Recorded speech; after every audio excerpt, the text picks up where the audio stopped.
you telling me the WWE is going to have a narrative where John Cena is going after his World Wrestling title run and then The Fiend just beats him at WrestleMania 36? I don't see that happening. WWE Super ShowDown starts in but a few hours. And look, usually what we do on a day like this is where we do Simon Miller's live pro wrestling show on YouTube. Move that again, as always. But that's now moved. Well, we do 2 a week. We do one on a Tuesday, one on a Thursday, which is today. That's now moved to Twitch. So I thought I'd do a little video like this to serve as a mini advert, but also to talk about Super ShowDown. So yeah, twitch.tv/Simon Miller 316.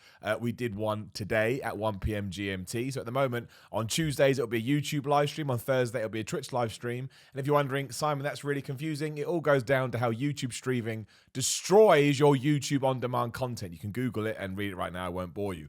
So I thought, okay, we're not going to have a video going up today on YouTube, so we can just have a little chat about Super ShowDown as we would do otherwise. If you want my in-depth predictions, please head over to whatculture.com or What Culture Wrestling and subscribe to their YouTube channel, and you can watch them right now. But the really interesting thing that's happening as I say these words is that on the Wrestling Observer this morning, on the radio, Dave Meltzer seems convinced, you never know with these things, plates change and rumors and everything shift around, that at WrestleMania, spoiler, so go away now if you don't watch it, is that now it's going to be Roman Reigns versus Goldberg and The Fiend versus John Cena.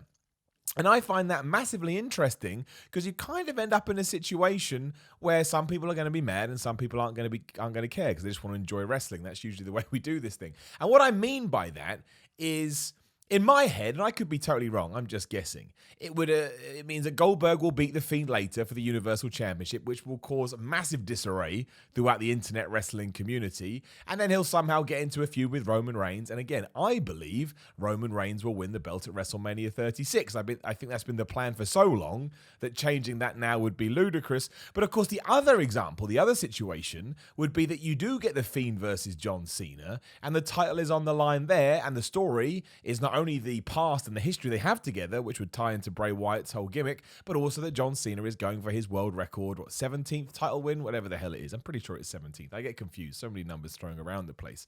Now, as mad as people would be if Goldberg beats The Fiend later, and nobody wants that. People are saying, oh no, The Fiend can beat Goldberg and then go on to his John Cena feud. Are you telling me the WWE is going to have a narrative where John Cena is going after his World Wrestling title run and then The Fiend just beats him at WrestleMania 36?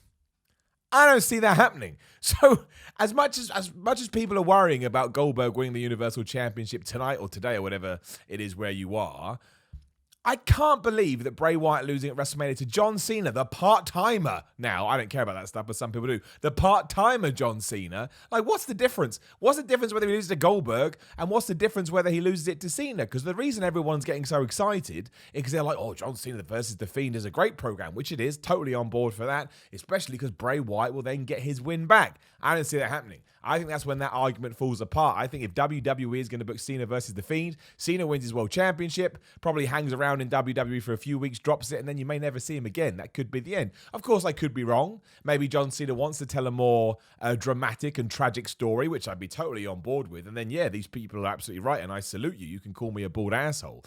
But how amazing would it be to have like a 6-week build of John Cena saying, this is it, my last match. I want to win that championship. I want to break that record. And then it's The Fiend of all people that stops him. That's a terrific story. That's a terrific narrative. And in fact, I think it'd be one of the better ones that WWE has told for some time. But just, going by what WWE usually does, I can't see them doing it. Which is why I think there's much more sense in Roman Reigns beating Goldberg for the Universal Championship based on everything that will happen later at Super ShowDown. And then The Fiend getting his momentum back by getting his revenge against John Cena at WrestleMania with no championship on the line.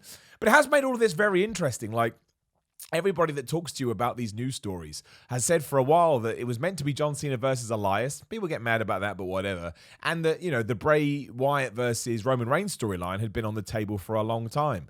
So I can only assume the reason we're changing all of this is because, Goldberg's come back and he popped a big SmackDown rating, and that's when people go, oh, maybe we need to do it. And I'll be honest with you, I'm not talking about the business side of things or the long-term looking. I know that we should do that, but purely as a fan that watches wrestling week to week, I think in terms of marquee matches, having John Cena versus The Fiend and Roman Reigns versus Goldberg, spear versus spear for the title, that does make me want to tune in. That they do feel like WrestleMania matches. And that's not trying to be disparaging to anybody else, but the truth of the matter is, and again, this is a die if you do, die if you don't scenario, but the situation is that yes, in 2020, Goldberg versus Roman Reigns feels like a bigger deal to me than The Fiend versus the big dog. It just does. And that's nobody's fault. That's not meant to be disparaging towards anybody.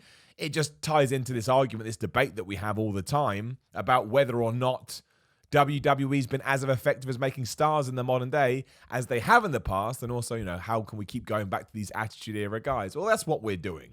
But again, when I look at just WrestleMania for what it is, the showcase of the immortals, this incredible pay-per-view to watch, that's the feeling that I get.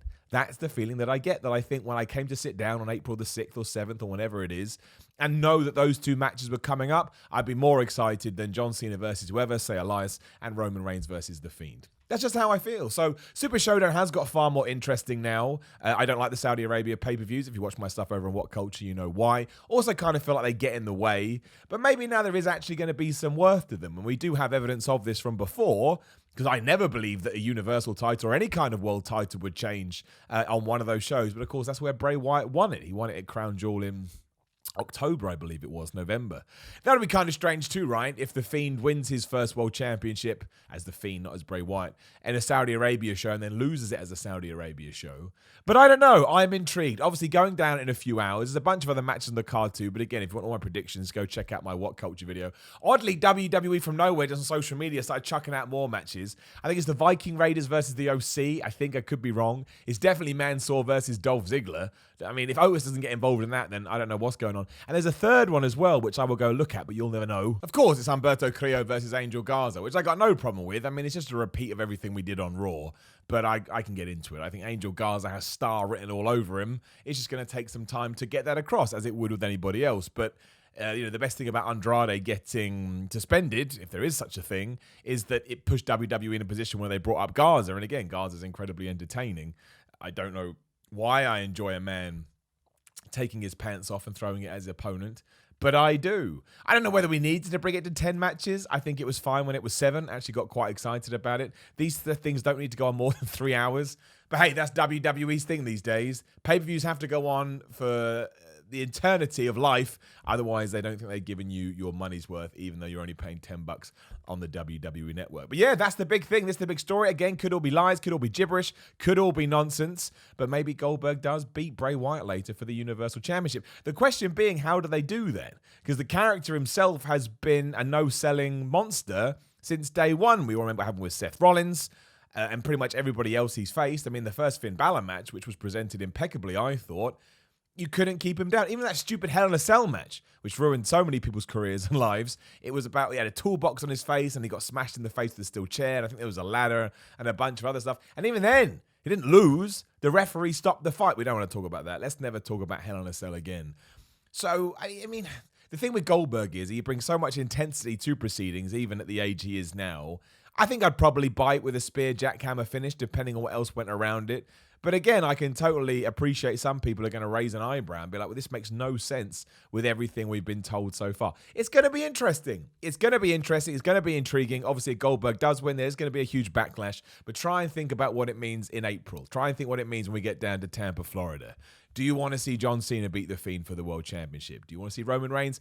Do you think Roman Reigns will get a better reception of beating Goldberg for the Universal title than he would Bray Wyatt? There are certain layers here we need to look at. In terms of my opinion, I don't care. I don't mean that in a bad way, but I just enjoy wrestling for what it is. I let WWE tell me the stories, and then I decide as I'm watching the story, do I like this story or do I not like this story? It's a great way to live. It'll keep you happy. It'll put a smile on your face. And hey, sometimes it's all right to like some things, and sometimes it's all right to dislike some things. And if you do like Goldberg, and on the very, very quiet, I like Goldberg. He's obviously my dad, but even aside of that, I always get excited when he comes back, and I think he just brings a certain level of just, raw to everything, which I love. That's okay. And it's okay if you love Bray Wyatt, and it's okay if you love Roman Reigns. I think WrestleMania 36, I think the crowning picture is Roman Reigns winning that Universal title. I think WWE has had that on their minds for a while. It's why he's been utterly destroying Baron Corbin.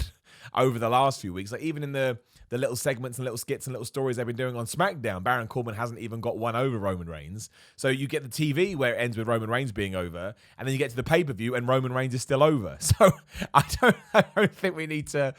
I'd be surprised. I'd be surprised. But hey, I like being surprised. I like being worked. That's a strange thing in 2020. Wrestling fans don't like being worked. I love being worked. Work me all the time, baby. That's the point. There's no shame in it. It just means that wrestling has done its job. Anyway, Super Showdown will start in a couple of hours. There's just my thoughts on some news that broke. Again, please head over to twitch.tv/Simon Miller 316. And again, Thursday streams will be going down there. Tuesday, we'll stick with YouTube for a while, and we'll just see where we go. Look, the Twitch thing dies, we'll bring them back to YouTube, and I'll figure out all the other subscription and on-demand viewers problems another way. There's always something to do. Talking about subscribers, please do hit the subscribe button, like the video. Figured out how important likes are recently, so please do give me a like if you got this far. Also got a Patreon, patreon.com/Simon316. That's how I'm able to do all of my personal stuff, because you don't make any money from YouTube unless you're making hundreds of thousands of views and dollars, and I don't do that. Little spoiler for you. Enjoy Super Showdown. If you are going to watch it, more power to you. If you're not, and in terms of what we're going to do later, make sure you join me over on What Culture Wrestling, where we will up those downs for Super Showdown. Super. Like George Clooney? No, like Sean Connery. What is going on? Let's end the video.